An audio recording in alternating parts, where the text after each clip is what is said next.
గనుల అక్రమ తవ్వకాలకు పాల్పడిన కేసులో నిందితుడు వైసీపీ మాజీ ఎమ్మెల్యే వల్లభనేని వంశీకి ముందస్తు బెయిల్ మంజూరు చేస్తూ హైకోర్టు ఇచ్చిన ఉత్తర్వులపై సుప్రీంకోర్టులో అప్పీల్ దాఖలు చేయాలని రాష్ట్ర ప్రభుత్వం నిర్ణయించింది.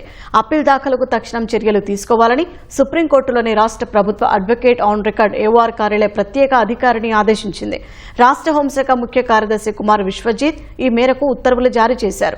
వైసీపీ హయాంలో గన్నవరం నియోజకవర్గ పరిధిలోని బాపులపాడు, గన్నవరం, విజయవాడ గ్రామీణ మండలాల పరిధిలో వల్లభనేని వంశీ ఆయన అనుచరులు గనులను కొల్లగొట్టి ప్రభుత్వ ఖజానాకు 195 కోట్ల రూపాయలకు పైగా నష్టం కలిగించారంటూ కృష్ణా జిల్లా గనుల శాఖ అధికారి పోలీసులకు ఫిర్యాదు చేశారు. ఆయా వ్యక్తులకు తెలియకుండా వారి పేర్లపై ఫోర్జరీ పత్రాలు సృష్టించి సహజ వనరులను దోచుకున్నారని పేర్కొన్నారు. విజిలెన్స్ అండ్ ఎన్ఫోర్స్మెంట్ విభాగం చేపట్టిన విచారణలో వంశీ పాత్ర ఉన్నట్లు తేలిందన్నారు. ఈ ఫిర్యాదు ఆధారంగా గన్నవరం పోలీసులు వంశీ సహా ఆయన అనుచరులు కొందరిపై కేసులు నమోదు చేశారు. ఈ కేసుల ముందస్తు బెయిల్ కోసం వంశీ హైకోర్టును ఆశ్రయించగా మే 29న బెయిల్ మంజూరు చేస్తూ ఉత్తర్వులు ఇచ్చింది. హైకోర్టు ఉత్తర్వులపై పీపీ అభిప్రాయాన్ని తీసుకున్న రాష్ట్ర ప్రభుత్వం సుప్రీంకోర్టులో అప్పీల్ దాఖలు చేయాలని నిర్ణయించింది.